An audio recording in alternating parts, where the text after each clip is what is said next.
Hi there, a very warm welcome to iQuanta's channel that is dedicated to your success as a B School aspirant. So you know that we are starting our crash course. The first two sessions of the crash course for VARC are happening here on this channel. I hope you attended the previous one a couple of days ago with me, and today I am here with you with our next session of crash course. But before I start, I have a request. Could you subscribe to the channel so that you are a part of our family, and don't forget to press the bell icon. It means that whenever we go live, whenever we upload a new video, you get a notification and you do not leave it to chance. So my name is Vikrant. I am your personal coach for all things related to English and communication skills. Additionally, I also go ahead and talk about the mental aspects of the preparation. So if you have any such queries, any such concerns, do let me know. So do you have any question? Is there anything that you want to ask? So right now I am looking at you.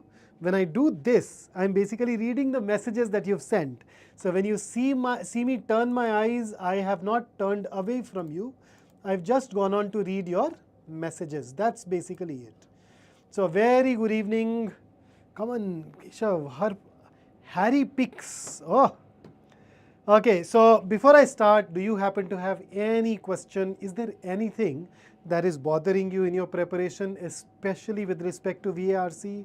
Do let me know. I would love to take care of that issue, and then we will dive in.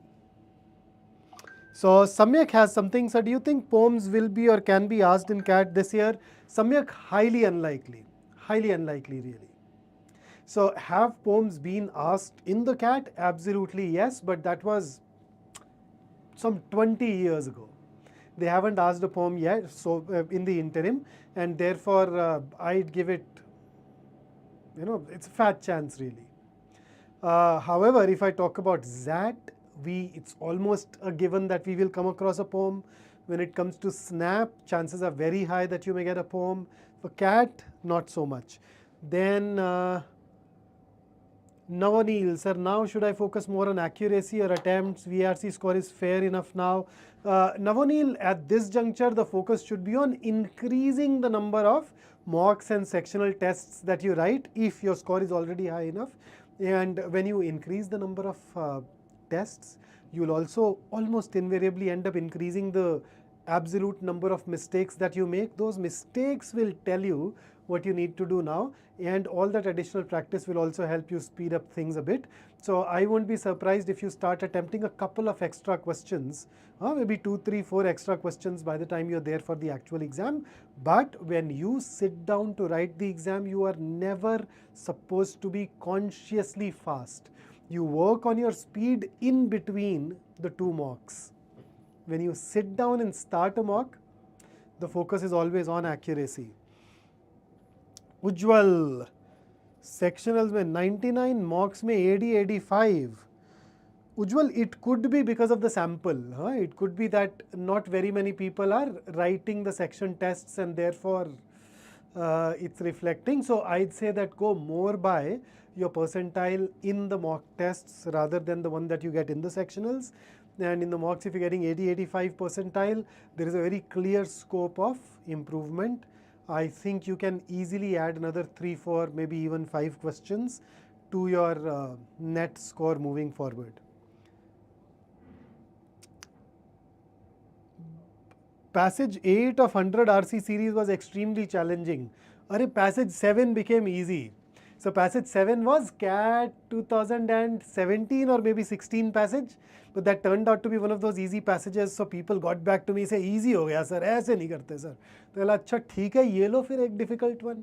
So yeah, so we keep switching up things there. यार, you need to be comfortable with dealing with easy passages as well as tough passages. It's okay. Okay, so let's see. Parajumbles में बहुत problem हो रही है यार. अपन ना crash course में काम करेंगे इन सब चीज़ों पे. ओके, एग्जैक्टली 2007 डुएबल था भाई. 2007 was in terms of VARC easily one of the most difficult papers that we have seen in the CAT exam. 2006 was challenging. 2007 was, both of those years were pretty challenging. Okay, chaliye. So let's go ahead and start our work together, beginning with this. तो चलो, the timer is clicking. Why don't you go ahead and answer this question for me?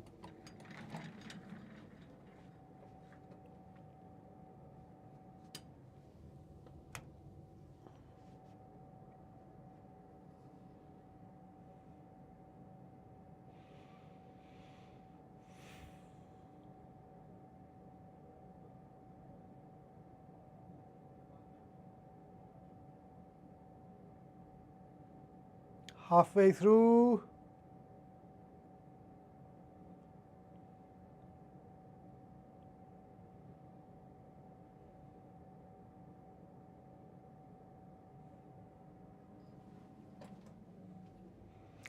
Okay, so 4, 5, 4, 5, 4, 5, 6. So lots of 4s, a lot of 5s, a few 6s in between, and our time is up. So let's count. I've just highlighted all the Fs that we had there. So how many do you see now?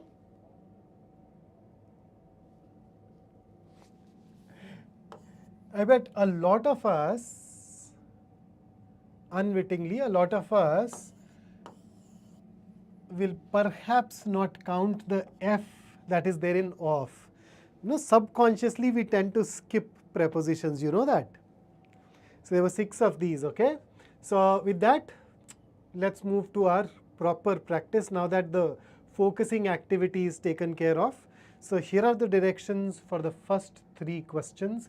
Read the passage given and answer the questions that follow. Now today, in this particular section, I want to focus more on comprehension. Which means that when you read the passage and you come across a sentence, a part, a segment that you are not able to understand, you will flag it in the chat. We will go ahead and talk about how we can understand that part better. So whenever that happens, make sure that you highlight it for me. Okay? Himanshu देख same ही slide है, अब देख तू बाद में session के बाद भी ये तो यूट्यूब पर रहेगा, मैं गोली कैसे दे सकता हूँ यार, तू वापस जाके देख सकता है ना. तो चलिए, okay. Shweta says the volume is low. What can I do for the volume? Should I add another mic? Throw in another mic? Let us see. Hello, hello. Does that help? Double the weight for you. Has that helped? If yes, then do let me know. Otherwise, I'll take it off and put it back in. Okay, so ready? So as usual, you know that when it comes to RC, we always read the passage first. When we read the passage first, what is it that we want? We typically want to read it fast. And when I say we want to read it fast, our goal is to read it in under 2 minutes. And at the end of these 2 minutes, our second goal is to generate a mental overview of the passage. So these are the 2 things that we basically want. So let me begin this here. Okay. So let's start.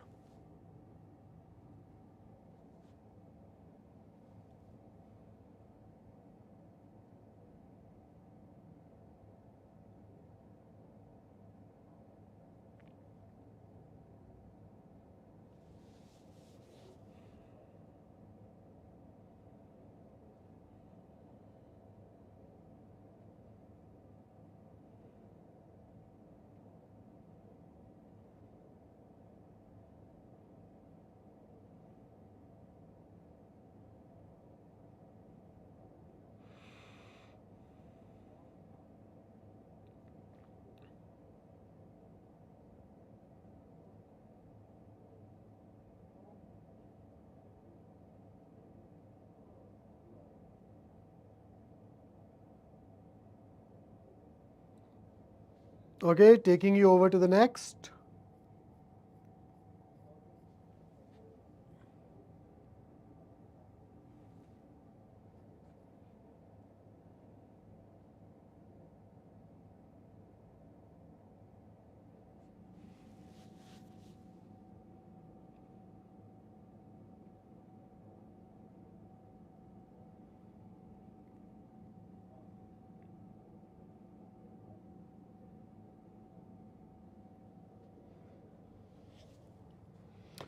Okay, so now that we have gone through this particular passage, anything that you want to ask? Okay, so vanishing timer Rajni, Navonil, it is there, but it is there in the questions. I haven't added it to the passage. वो बिल्कुल है, that helps us stay on track. Okay, votary is any person who strongly supports something. I think it was in the previous slide, if I remember it correctly. है ना कहीं था ना वोटरी किधर गया आई थिंक हाँ so votary of truth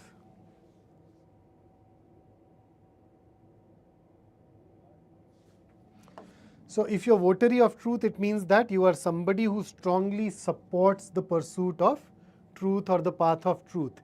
Anything else? Sarita, let's just go ahead and work on that today. Anything else that you wanted to know? Surmount, Ayush, surmount means to overcome. So if you surmount a challenge, you overcome a challenge. In the first paragraph, it should be whatsoever. Where? Which line?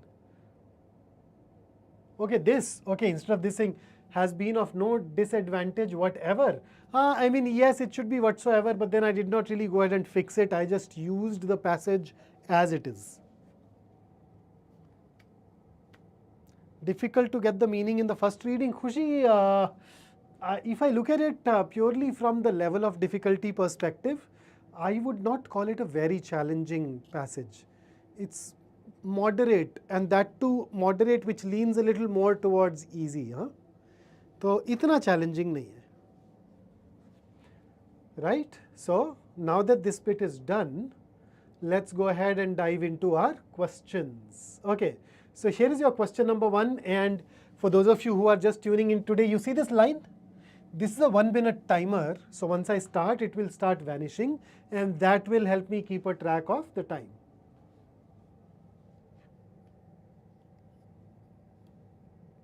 अच्छा, कुछ लोगों ने और चीज़ें पूछी हैं, इस question के बाद बताता हूँ यार.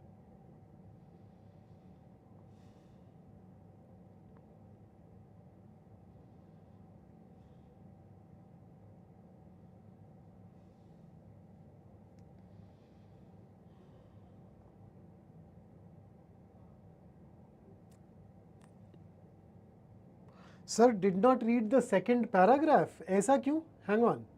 Why did we not read it? Time तो मैंने दिया था ना. देख लो एक बार फिर से. Otherwise, you are on YouTube, right? You can always use that seeker to go back.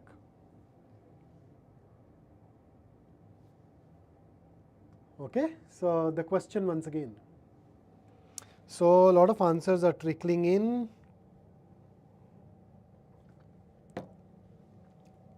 So I am getting A and B.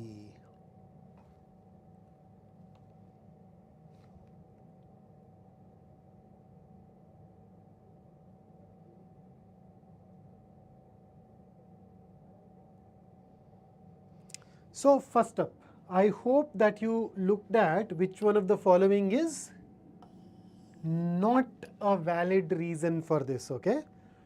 So the author says that a thoughtless word hardly ever escapes his tongue or pen. Why? So basically 3 of these are perhaps mentioned as reasons for this. One is not. So here is the context, right? Here is that immediate part.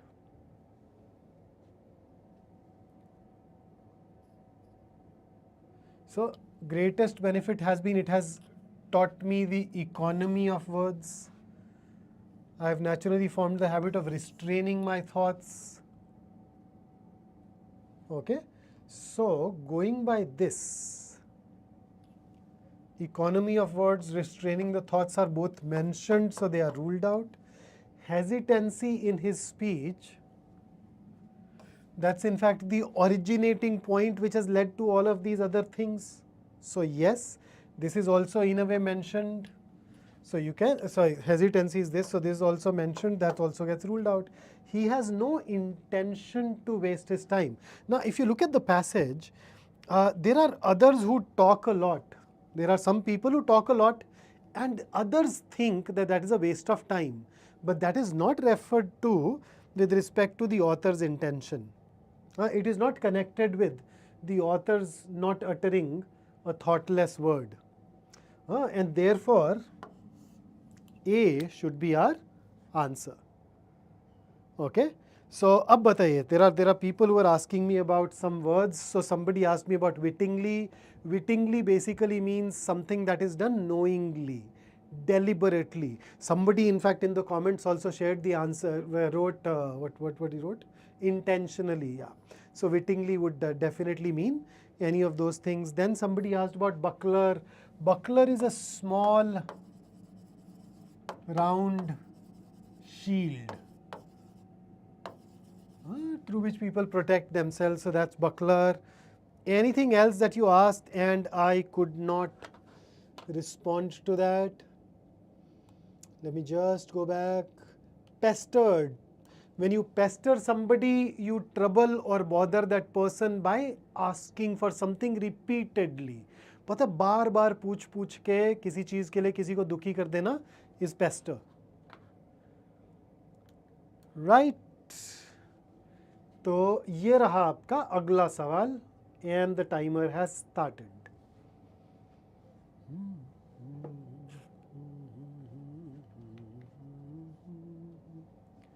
अबे timer कहाँ गया हमारा? हाँ.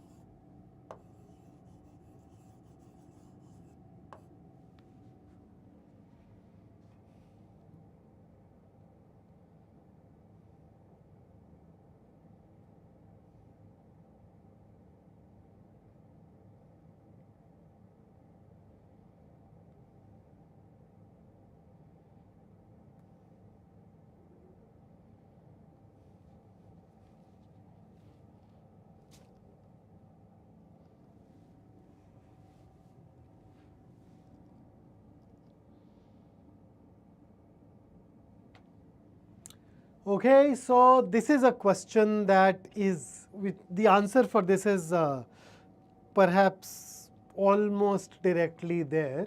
So, the most appropriate reason for the author to be spared many a mishap. Now, do you see? I have thus been spared many a mishap. This thus tells you that it is a conclusion. The conclusion has to be backed up by some premise. So, what is the premise? I do not recollect ever having to regret anything in my speech or writing. Why so?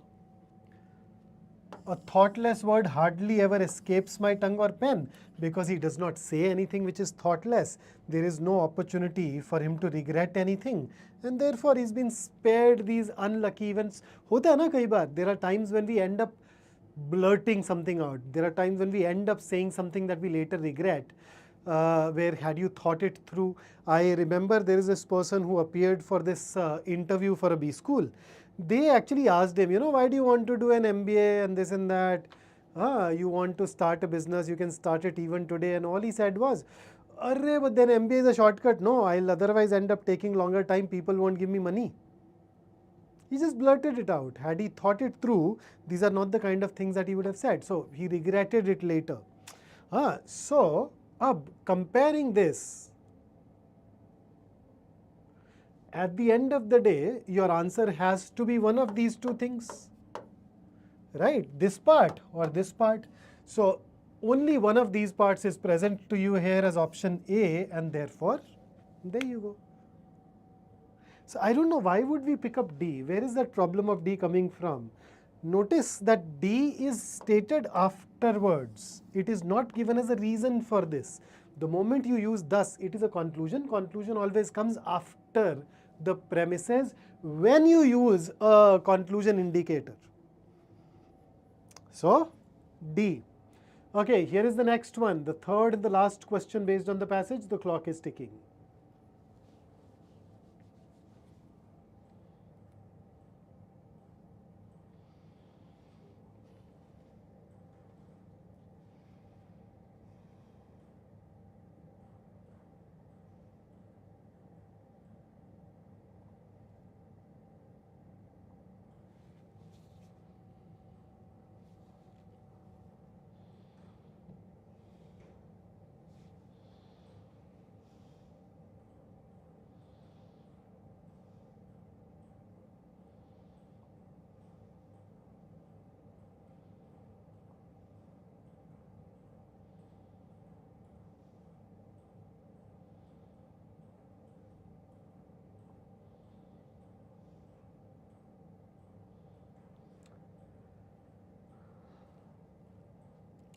Okay, so absolutely right. I think most of us have managed to get it right. D it is, and here is the reason.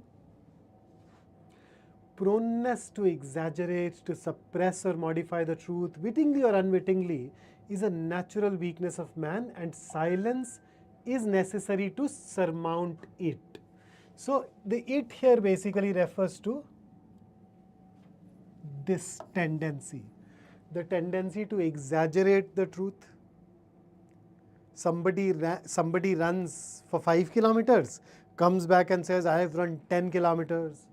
To suppress the truth, to modify the truth. So, out of all of these, that tendency to exaggerate is given here. C, look at C. C talks about suppression of thoughts. According to the passage, it is not suppression of thoughts, but suppression of the truth. So that is why C becomes irrelevant. Okay, so it would appeal to some of us, but in reality it was irrelevant, and that is why the best answer will be option D. So that's about our passage. So anything that you want to ask, think of it more as a warm-up, and gradually as we proceed, we'll keep making things in one way or the other more challenging. But once again, when we go ahead and go through these questions, today the focus is more on comprehension. So if there is a part or a sentence that you could not understand, please don't hesitate to ask. Okay, so let's dive into our next question. So please read the directions and tell me what you are being asked to do.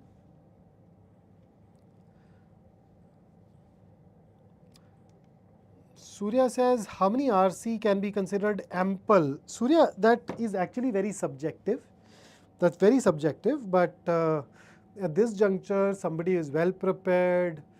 I would typically expect that person to be attempting roughly around 20 odd RCs in a week. Okay, so parajumbles, but with a tiny twist. What is the twist? For the last 3-4 years, we've been getting 4-sentence parajumbles, where they give us 4 sentences and they float. But here, I'm giving you 5 sentences, all the 5 float. It is a pattern, it is a question type that the IIMs have used in the past. So be mentally prepared, okay? So some of us, the moment we look at 5 sentences, they don't even read it further. They say, acha, this must be the odd one out. No, it can also be a parajumble. So here is the question on your screen. And in this case, just treat this timer as merely indicative. If you take up to 2 minutes for this question, it is fine. So there you go. So once I get 10 answers, that is when I'd start discussing it. So shoot.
Oh, Jatin, in that case, you need to make some adjustments, yeah?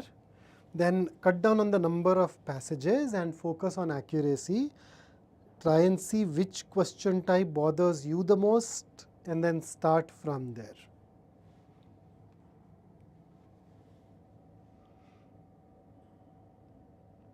Mm-hmm.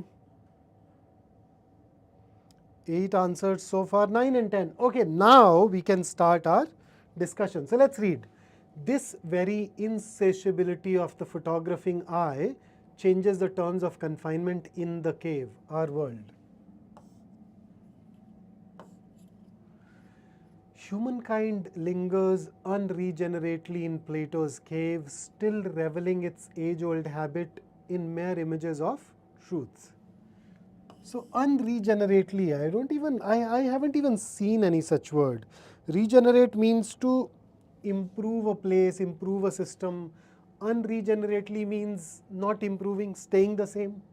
So humankind lingers in Plato's cave. Now this is something that some of you are already aware of.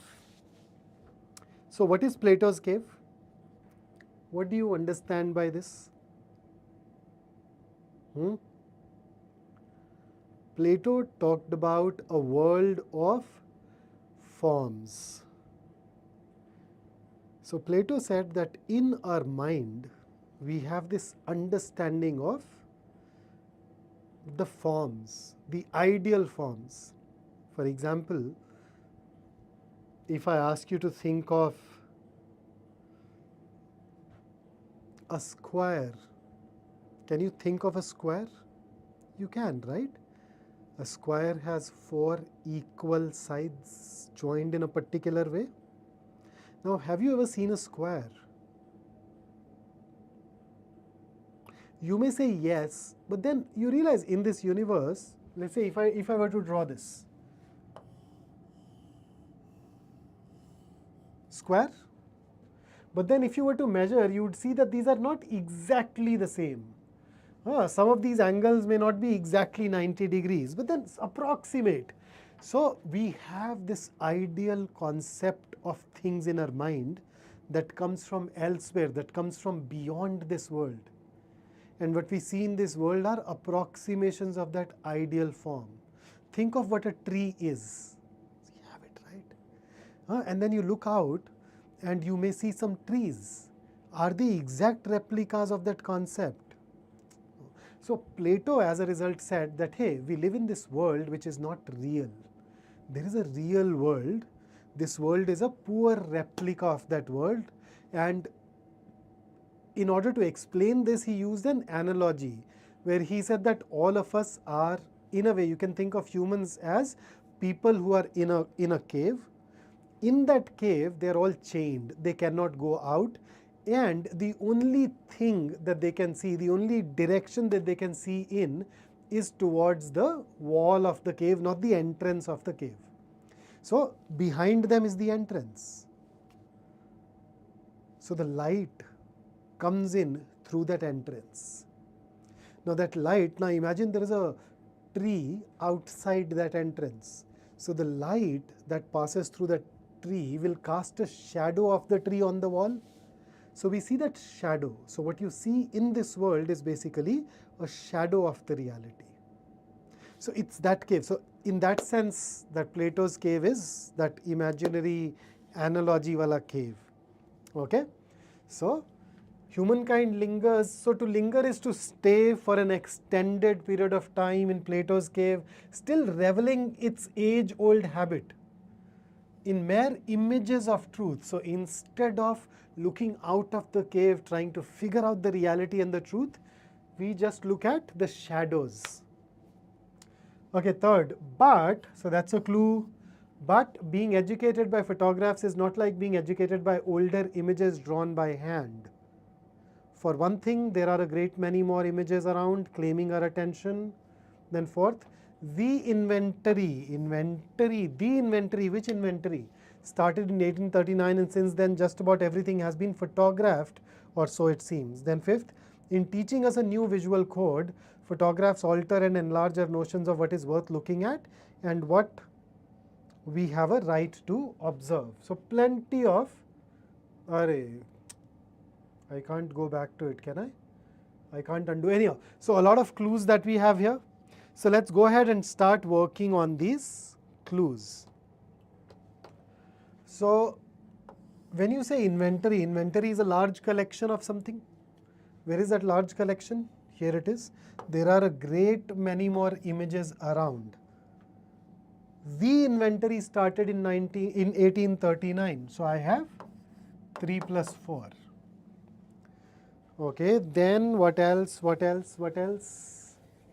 And then look at this very insatiability of the photographing eye. So the photographing eye never stops. So that hunger to click the photograph remains there.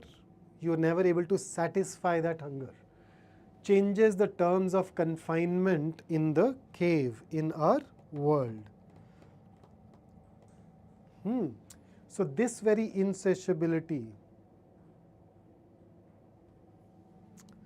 everything has been photographed, or so it seems. So this very insatiability to click images of everything.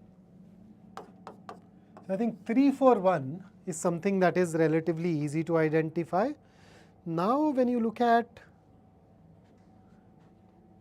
the cave versus Plato's cave, you know the use of the. So this is the cave that we are talking about. Here we are referring to it as the cave. So can I say that 2 and 1 should observe this particular sequence? And right before 1 you already have 4 and 3, so 2 should come before.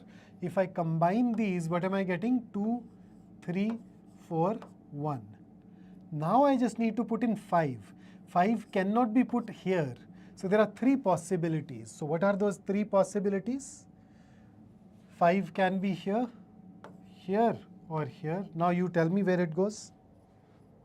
So in teaching us a new visual code, photographs alter and enlarge our notions.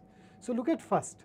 This very insatiability changes the terms of confinement in the cave.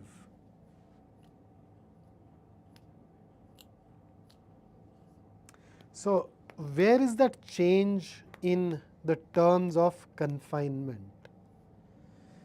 That change is basically being brought about by this. So this new visual code is the change in the terms of confinement, and therefore it comes after 1. And consequently you can put it here. And even otherwise you'll not be able to put it here or here. There is no justification for it. That change would not really be happening here. And consequently, if you combine all of these things, you'll get 2, 3, 4, 1, 5. Let me write it here once again.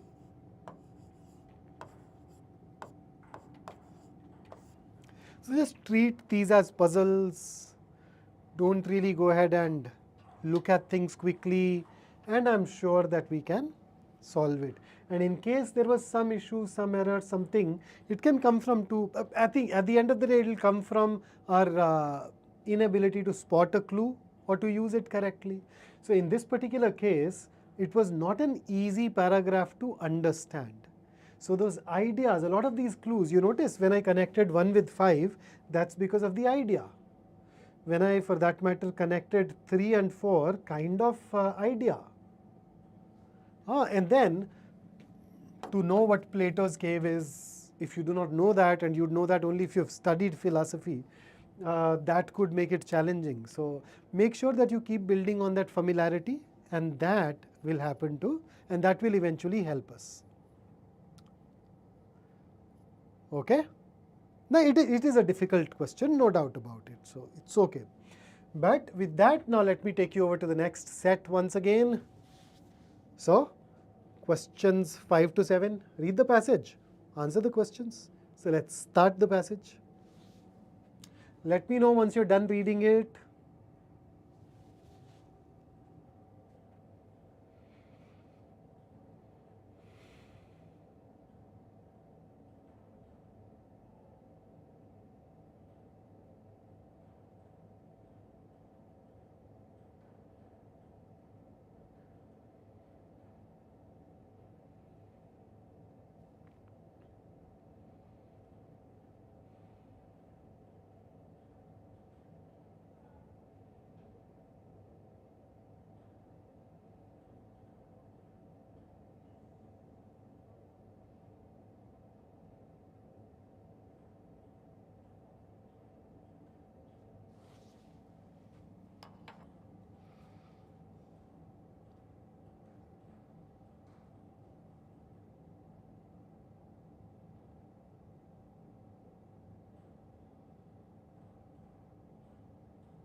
Done.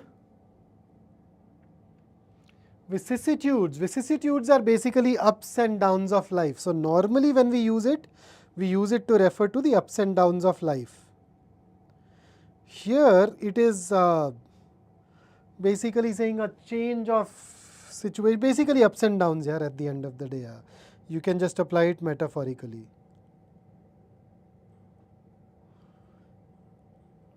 So changes that happen at different points of time, usually for the worse. What else?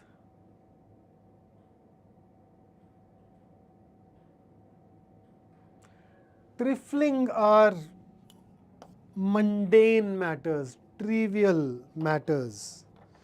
Trifling is something which is not very serious. I think the other word that we so very often use for it is trivial, unimportant. Done. Contingent basically means dependent.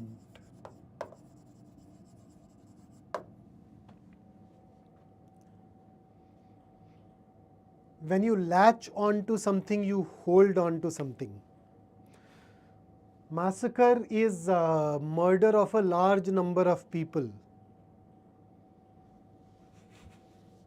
अब मैं useless का meaning नहीं बताऊंगा यार, ये गलत है. अच्छा, I'm assuming that you're probably explaining it to someone else.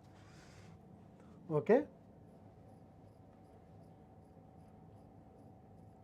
So done with this particular paragraph. All the three passages that I've picked up today have a common theme. They either use language which is undercooked or they talk about language which is undercooked. Okay. So there you go. Next.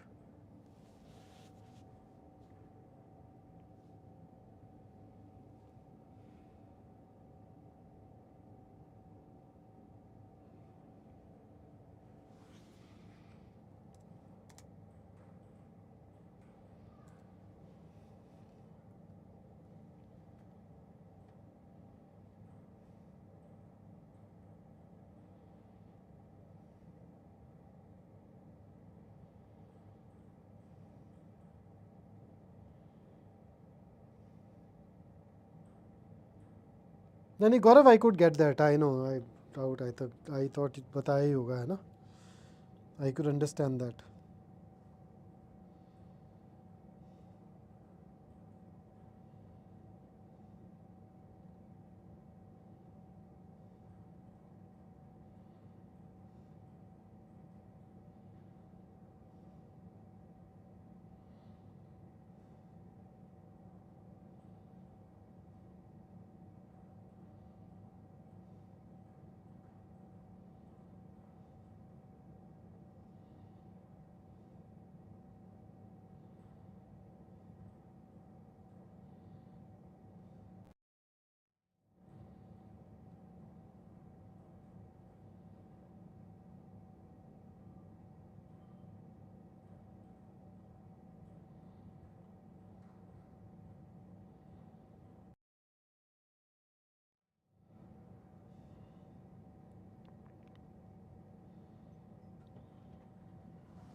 Okay, oblivion. Oblivion is the state of being completely forgotten.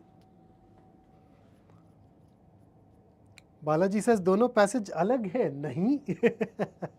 This may look like nihilistic. If a nihilistic person believes that life is meaningless, you know, all the religions, all the customs of the society, they mean nothing. So if you go through your teenage years in a nihilistic frame of mind, then nothing seems to matter to you. No, Raj, this is not a PYQ. Lingering, if something is lingering, it means that it stays there for a prolonged period of time. Mr. Joe Chris says, I can't comprehend. Okay, in my book, Dumb Philosophy, I treat these phenomena of the information age. Which phenomena of the information age? The ones which were presented in the previous paragraph as part of a global dump. So what is the dump? All qualitative differences are erased, and where the nihilistic attitude of generalized indifference rules the day. What are we talking about when we say qualitative differences are erased? Come to think of it, in the previous paragraph we said there can be a murder of a lot of people, and then there can be a wardrobe malfunction. You know, some model walking on the stage and there is this unfortunate event of her clothes coming apart, being undone. So which one of these two things should be more important for the society? Obviously a massacre, but then we live in an age where both of them are put on the same level of intense scrutiny and curiosity. So what is more important, what is less, all those differences are erased.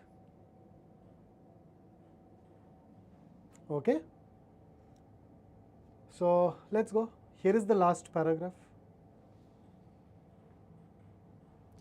Pulkit, bulldozer, running a bulldozer over something. And when you run a bulldozer over something, you erase it from existence. So when the nihilistic attitude of generalized indifference rules the day, okay, indifference is where you don't care. Generalized indifference is you have, so you can be indifferent to certain special things. When you have generalized indifference, you are indifferent towards everything. And this is basically nihilistic attitude of generalized indifference. So you basically, you live your life as if everything were meaningless. Where things that are important don't get any attention from you. Things which are unimportant, that should not get any attention, they may also end up getting an equal amount of attention. So you don't care for how important or unimportant something is.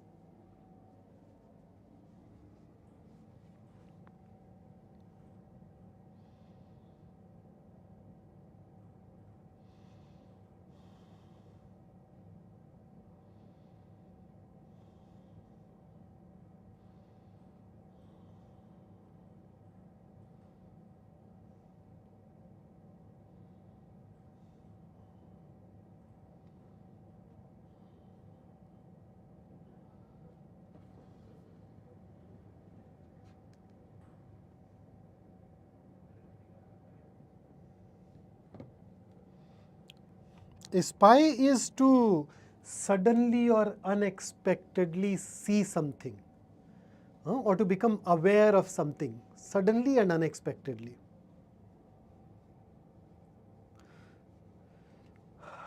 Kaleidoscope. I don't know. I mean, kaleidoscope is a toy which is usually meant for a children. So you put that right against your eye and then you turn. Now within kaleidoscope you have these broken pieces of glass. When you turn it, those pieces of glass, which are basically shards, those shards rearrange themselves and you get to see a new beautiful geometric pattern. So that's called kaleidoscope. So kaleidoscopically is basically trenches in Chernobyl may appear as one of those peculiar shards. So pieces, fragments that kaleidoscopically and only momentarily make up the category of current events. So in a kaleidoscope, whatever pattern that you draw, momentarily it looks like a beautiful pattern, but then you switch it, you rotate it and you move over to a new pattern.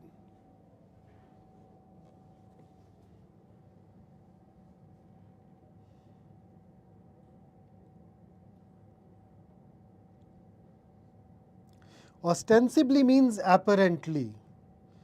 Ostensibly is, it may appear to be true, it may claim to be true, but in reality it is perhaps something else.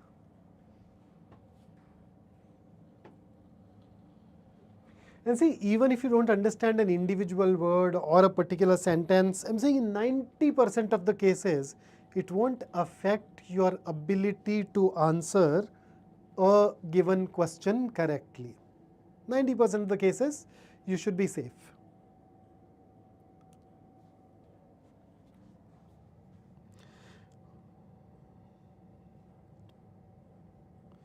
Okay, the meaning of absurdity. Something that is absurd is something which is stupid, foolish. Then you have a catastrophe. Dude, a catastrophe basically means a sudden event that causes a lot of destruction.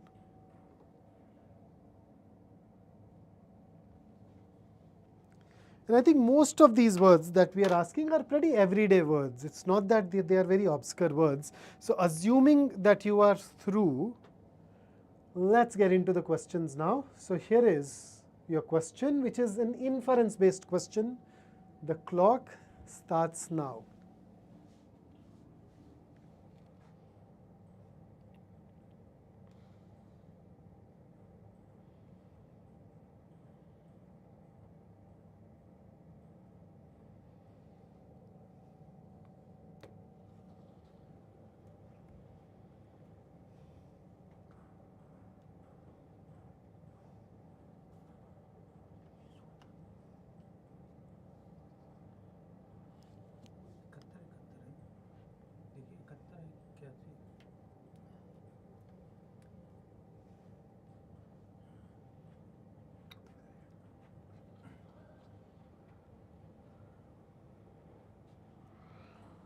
Okay, I noticed Neeraj has said it. Neeraj, Tushar, I will go ahead and talk about it in a little while. Don't worry.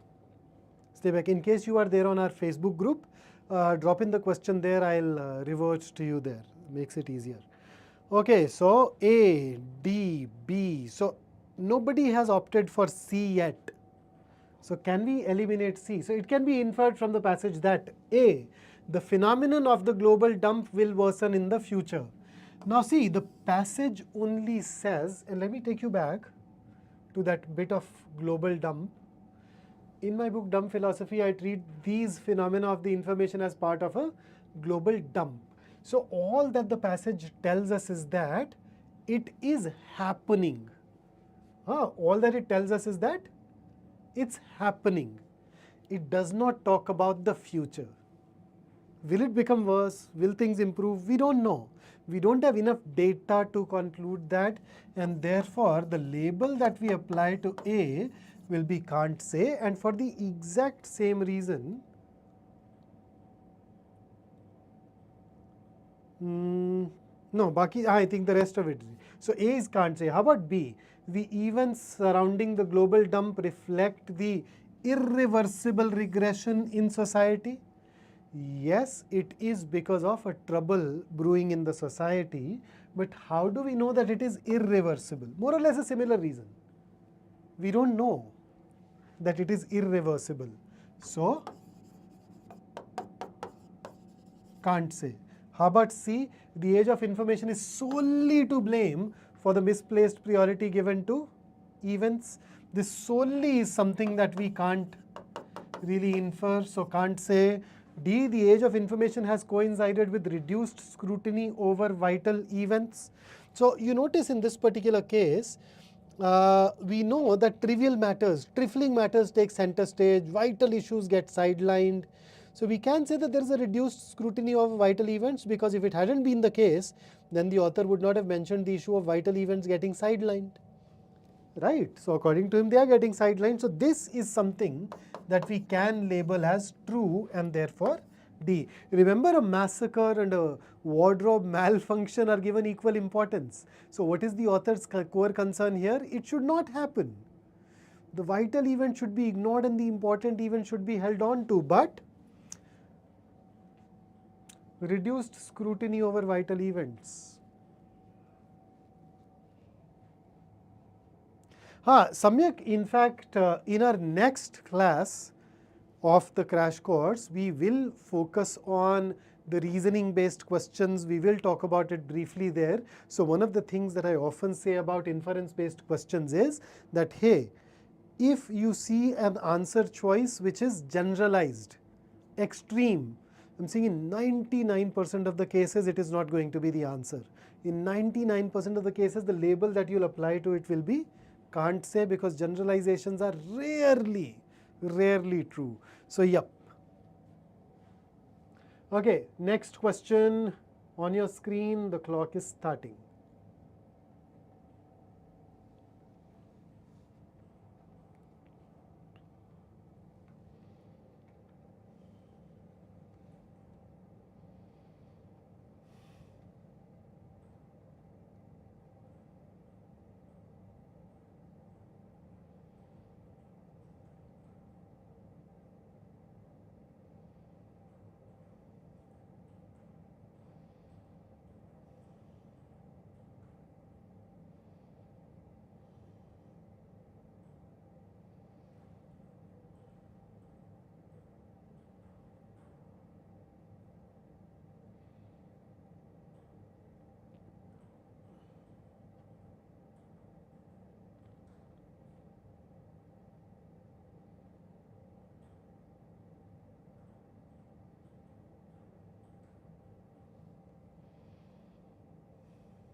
Okay.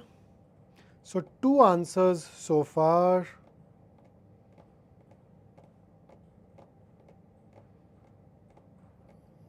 Okay, so far it is turning out to be A versus B. Any other option that you want to throw in the mix? K. Sakshi. A catastrophe is an event that causes a lot of destruction. A sudden event that causes a lot of destruction. Okay, so we also, acha, C and D are also picked up, so let's go ahead. So first thing, you realize that in order to answer this question, we must refer to the last paragraph. So let me take you back to the last paragraph quickly. There you go.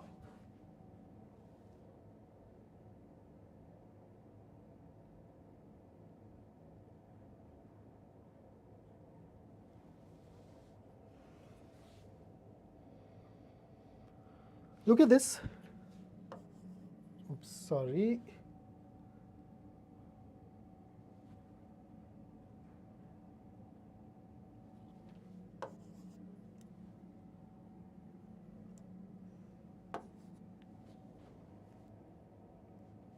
And why stop here? Let's go this far. So look at this particular line. Got it? Now, what is the question that we are supposed to answer?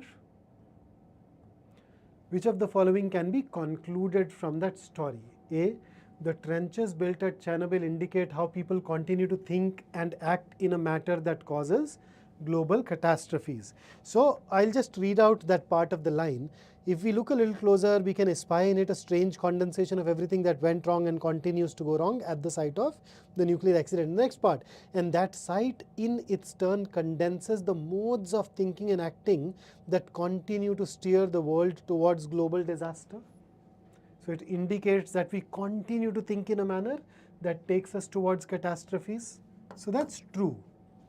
This will work. True. Then how about B? The nuclear disaster that occurred in Chernobyl continues to harm and haunt the people in the region. Now it is true as a fact, but look at the question.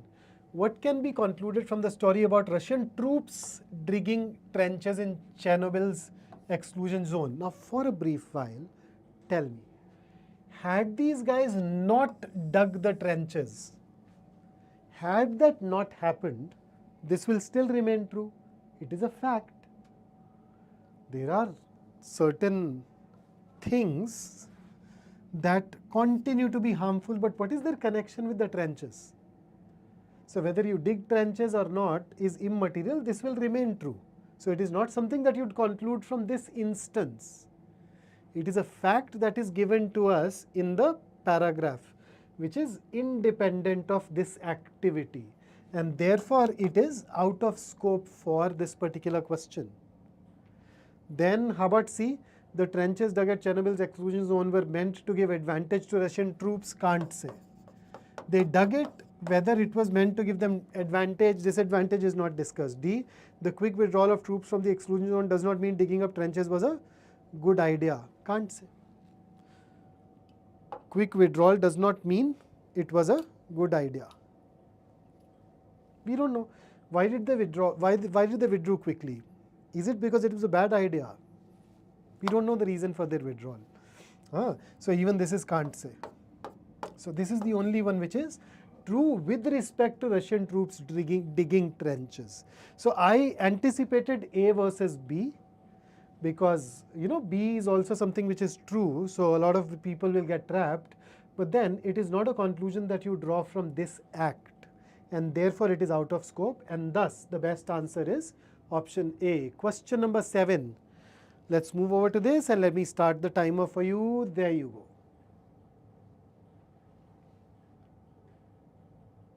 Timer शुरू नहीं हुआ, क्या हुआ?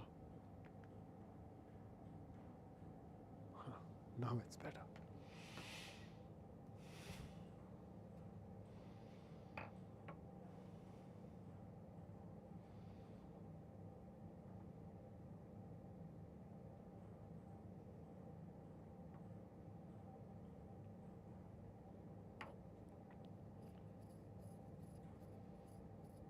So use the seeker to refer to the relevant parts and answer the question for me.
Okay, the time is up.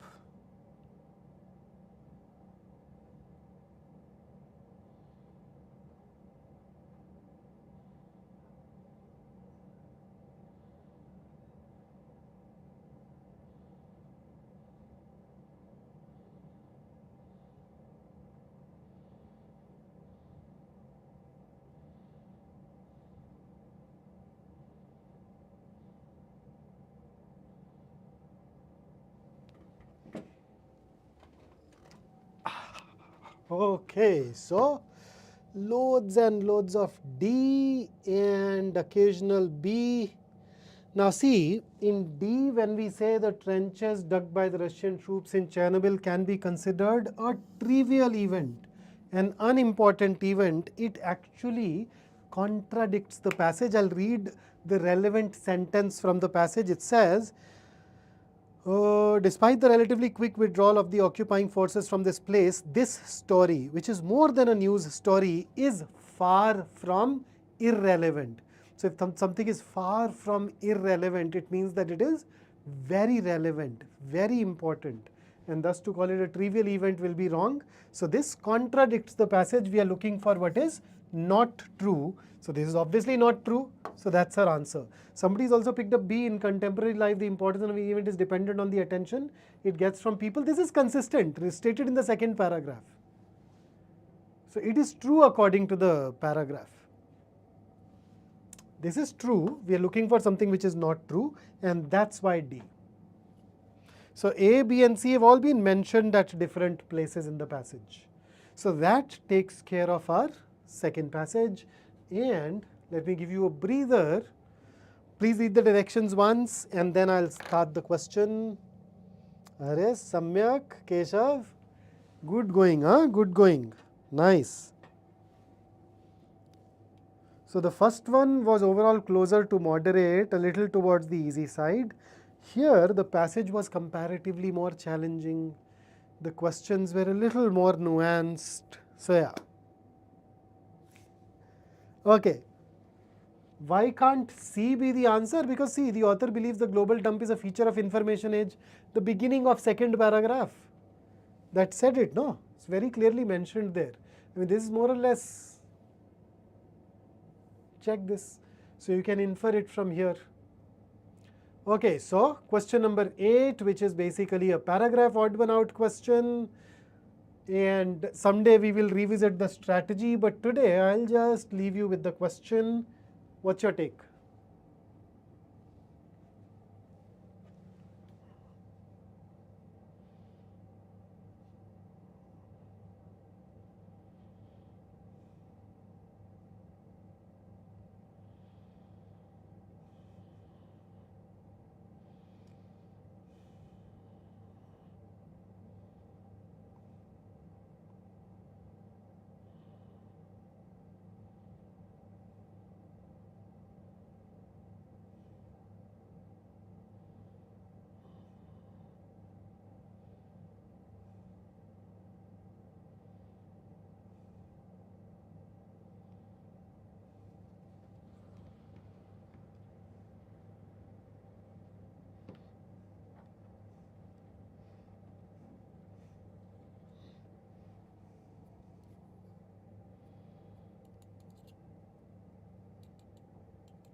Okay, so 3 or 5.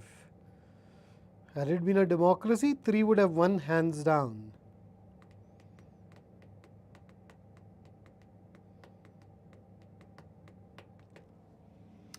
Now, if you look at 5, you realize 5 is connected to 4.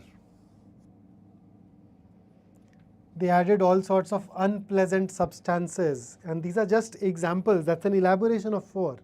Milk sellers in the US once added chalk, plaster dust or dye to make their watered down, bacteria-ridden batches look more palatable.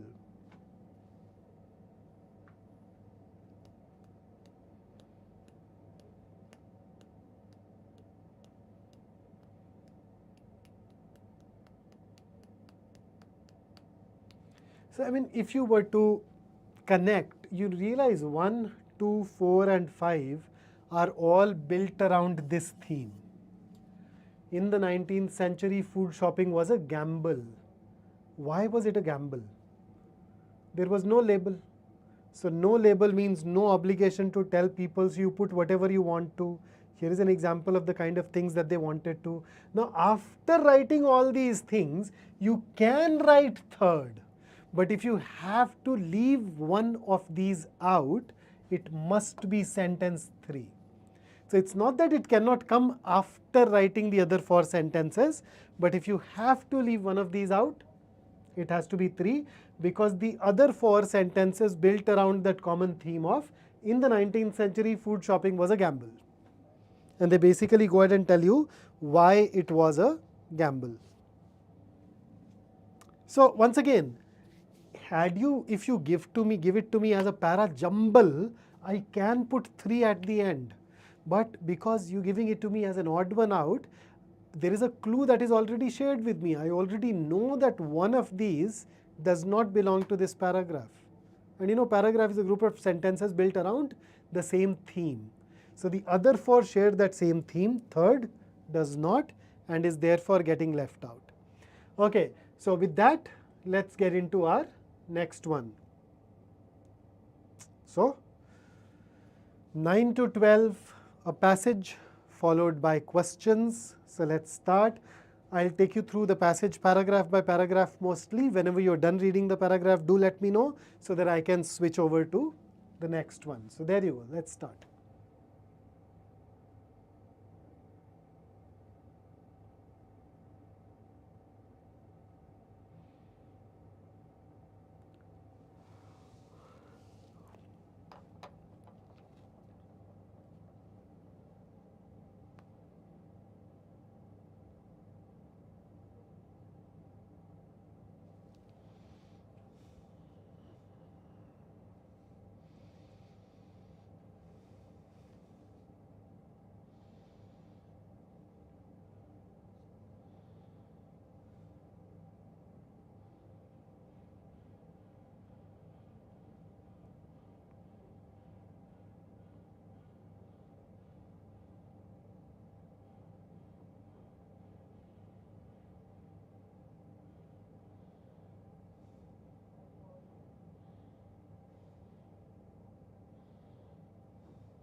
Zeitgeist, I could understand, yes.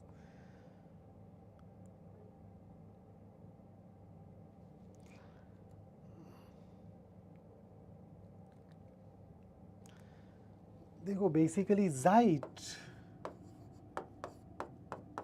means time, and the other part that you see here, Geist, it basically means spirit. So Zeitgeist is essentially spirit of the time. Okay, so basically the dominant theme of that time, dominant theme in its culture, religion, or intellectual sphere, whatever. So yeah, you can definitely, Khushi, call it mood of a particular period. The dominant. So what's going on culturally, religiously, or intellectually during a certain period? The dominant themes across these spheres, known as the zeitgeist of a particular time. So Mohit, not belief, but there are times when people in a society are more receptive to certain special type of ideas. So when something resonates with that idea, it becomes popular. So, okay, so here is the next one.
Oh yes, Kaushik, absolutely yes.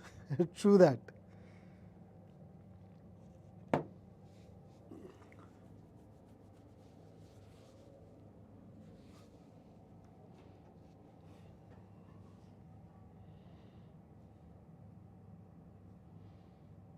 Navanil, you're not able to guess kisko kara?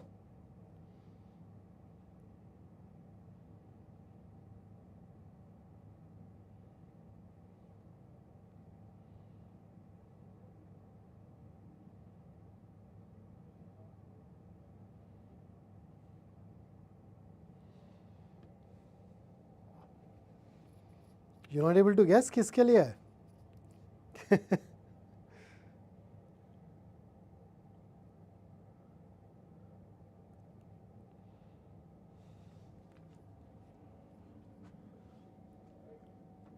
Should I fix this for you?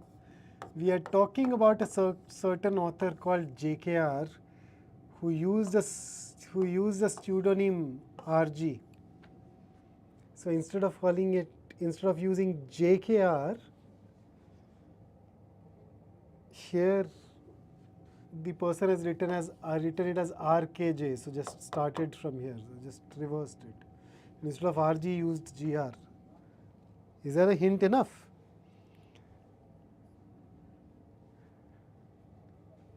So who's JKR? Or JK Rowling? She also wrote some books under a pseudonym called Robert Galbraith. Okay, next.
Possible, Harita, yes.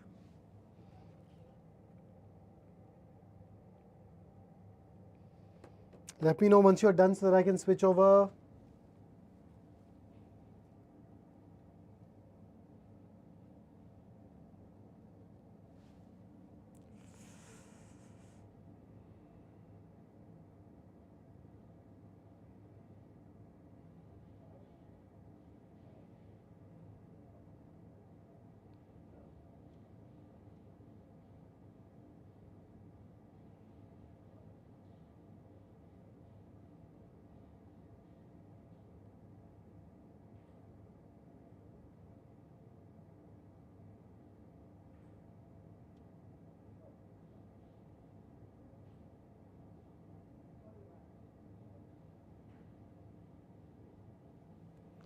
All right, so here is the next and the last paragraph.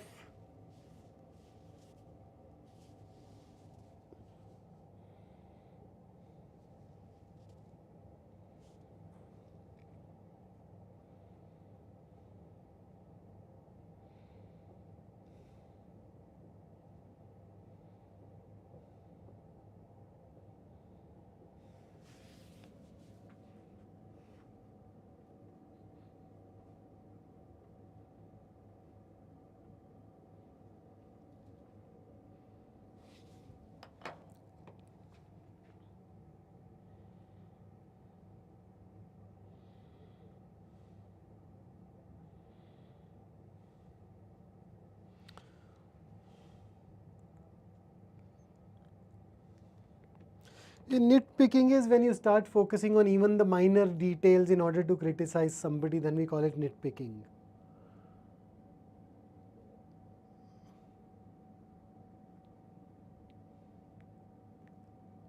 Okay, so if you're done with the passage, let me take you over to the questions. Here is the first one. So please make sure that you refer to the relevant part and then answer. Atif, I wouldn't say so pissed.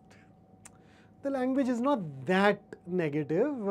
In a tone-based question, that assessment can lead to a mistake.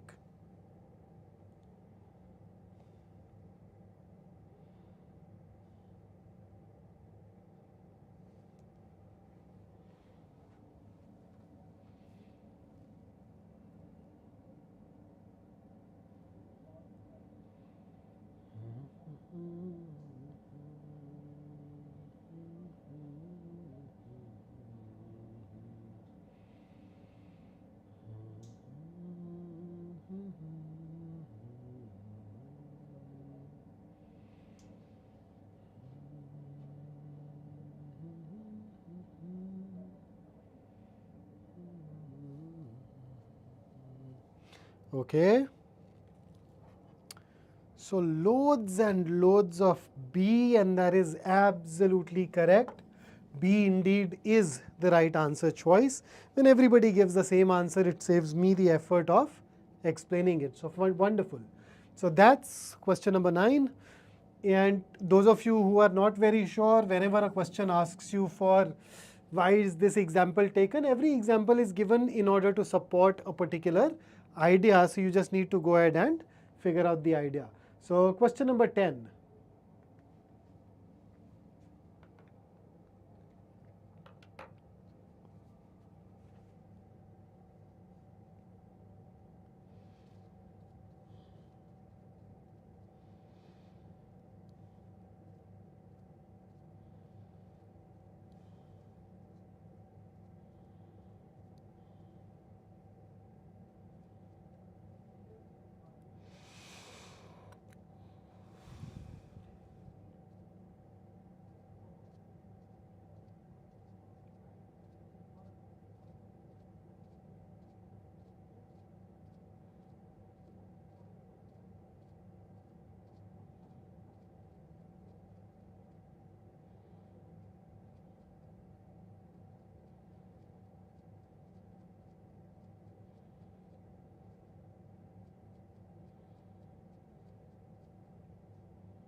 Okay. So absolutely spot on, guys. Once again, the answer is A. Good job, huh? Good going. Can it also be B? It results in the creation of prose that is much better than what we normally read every day. See, the idea was good writers, when they break it, they end up writing a better sentence as compared to had they chosen to confine themselves to the rules. So B, the first half is right, but that comparison, then we normally read every day, that's not, this comparison is not implied there. The comparison is staying within the rules and then breaking the rules. So it's the second half, it's the comparison which is wrong in B. And that is why A should be preferred over B. Here is the next one.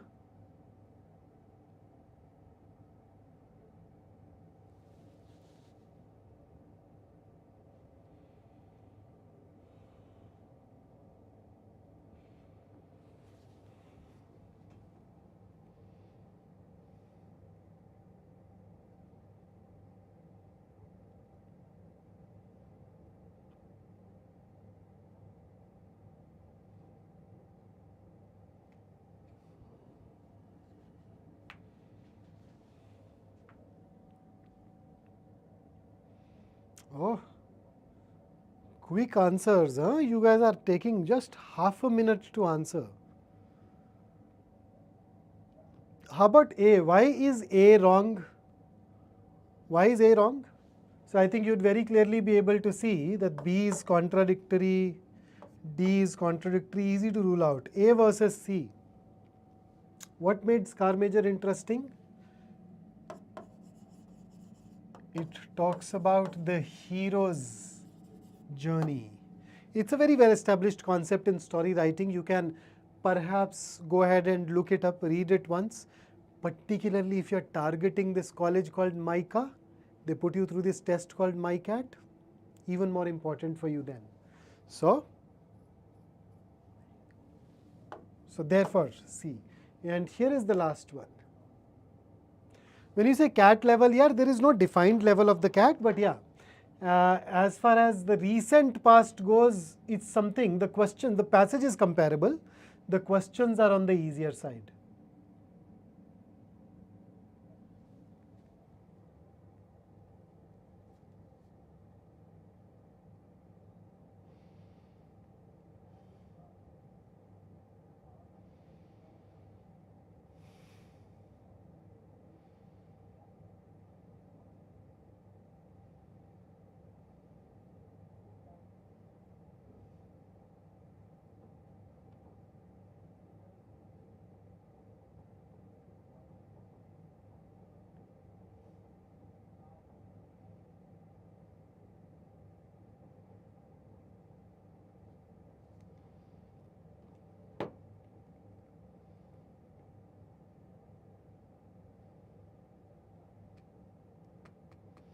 So zeitgeist of the time, she was at the right place at the right time, which can be termed as D, second paragraph, and therefore that's obviously the correct answer. So this is what I had planned for you today. Don't forget to like the video before you leave, and here is something that I actually want to leave you with. From one of those movies that I did watch a lot when I was in those impressionable years, the Rocky series. So don't give up. Continue working hard. Some of you told me during the course of this session, yaar, samajh mein nahi aa rahi cheezein, I'm not able to comprehend, I'm not able to score well. It's okay. The only thing that we can do is show up for work every day and use the right strategies. And depending upon which issues you have, we keep on highlighting or spotlighting some of those issues as we move on. So in the next session that I take with you, I will focus on reasoning based questions. So we'll start with some reasoning based questions to isolate the issues, the challenges, and after that we'd perhaps go ahead and pick up one specific genre to focus on. Okay, so that's it for me today. Don't forget to subscribe and turn the notifications on. Until I see you next, stay safe, stay focused, stay in touch. Thank you for being here. Have a great evening ahead.